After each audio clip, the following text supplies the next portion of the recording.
मत्सरासुर की त्रिलोक्य विजय। मत्सरासुर को शिव वर की प्राप्ति का समाचार शीघ्र ही फैल गया, इसलिए अनेक दैत्य उसकी कृपा प्राप्त करने के उद्देश्य से उसकी परिचर्या करने लगे।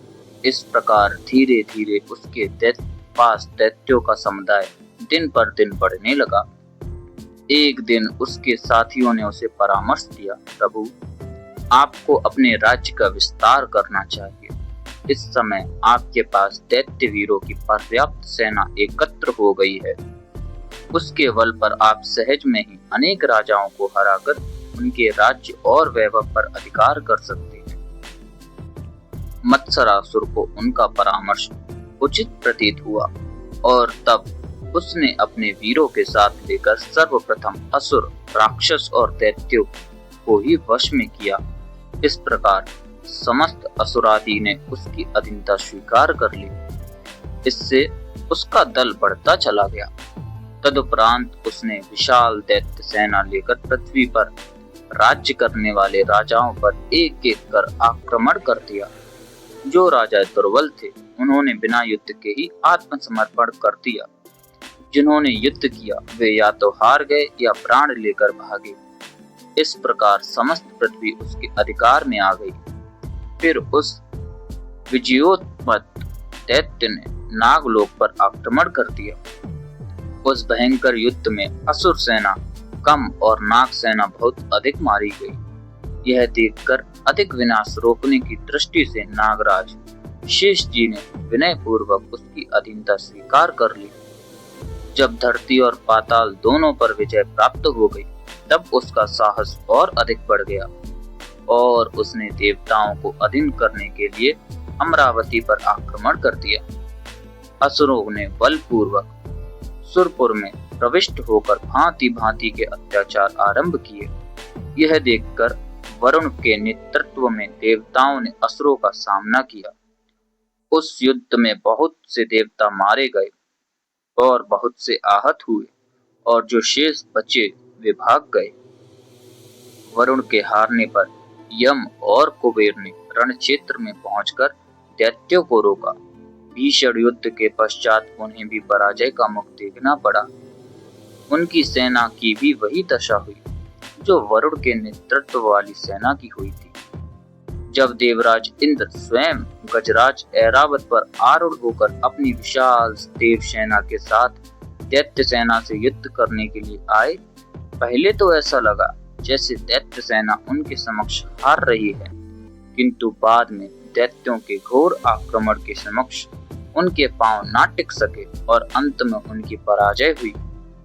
देवगढ़ स्वर्गलोक को छोड़कर भाग निकले।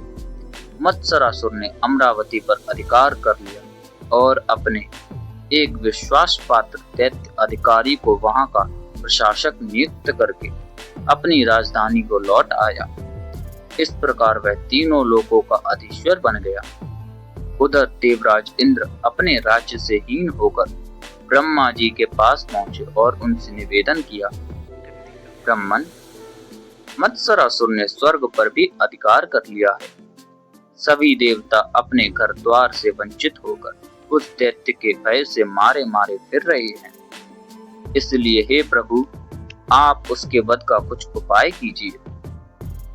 ब्रह्मा जी बोले, देवराज, उसका उपाय तो बैकुंठनाथ से पूछना चाहिए, क्योंकि वे ही प्रभु असुरों के संहार में पूर्ण समर्थ हैं। इस बार भी वे ही सहायता करेंगे। चलो, मैं भी तुम्हारे साथ चलता हूँ।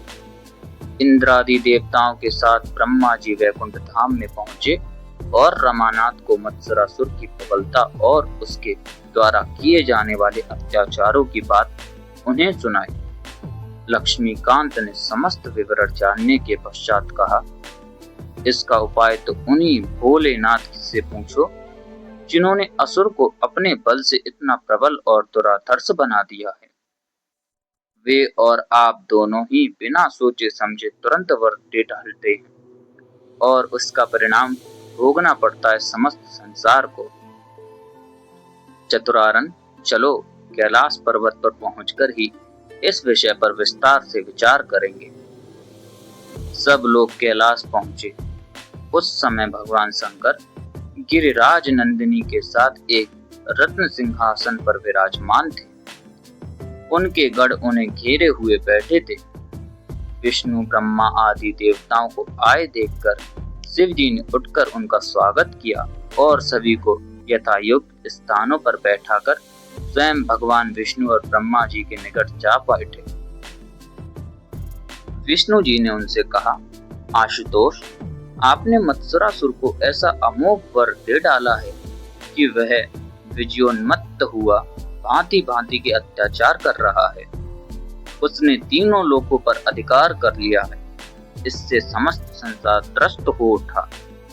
अब कोई ऐसा उपाय करना चाहिए जिससे असुर का अंत हो सके। शंकर बोले, त्रिलोकीनाथ, आप समस्त उपायों के आश्रय हैं।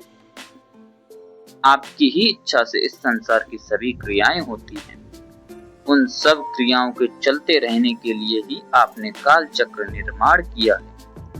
विश्व में होने वाले उत्थान पतन का कारण भी एकमात्र आप ही हैं। अब आपके द्वारा नियुक्त वह काल उस असुर के अंत का कारण बनेगा, तभी तो उसका संहार हो सकेगा। प्रभु, हे दीन बंधु, मेरी मति के अनुसार तो हमें उनका पतन देखने के लिए काल की प्रतीक्षा करनी चाहिए। इस प्रकार सभी कुछ काल की निर्भरता पर टाल गया, परंतु मत्सरासुर के गुप्तचर सर्वत्र नियुक्त थे।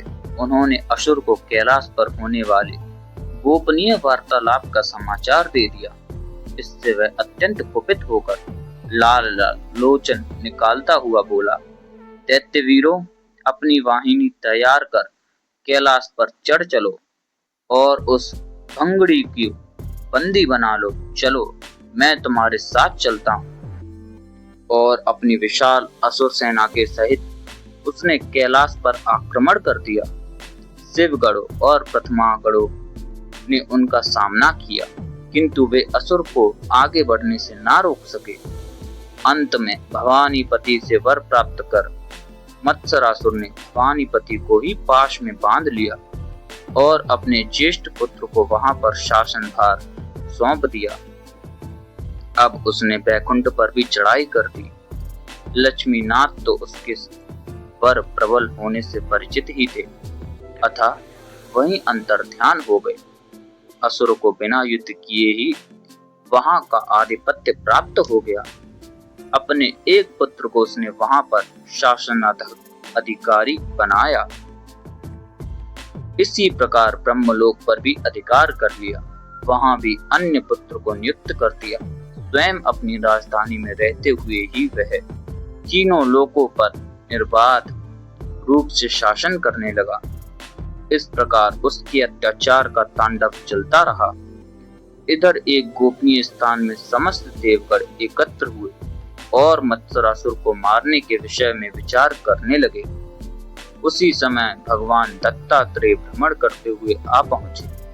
उनसे देवताओं ने निवेदन किया, प्रभु, हम सब मत्सरासुर के अत्याचारों से अत्यंत त्रस्त हो रहे हैं। उसके संहार का कोई अमोघ उपाय बताने की कृपा कीजिए। ओम गणेशाय नमः।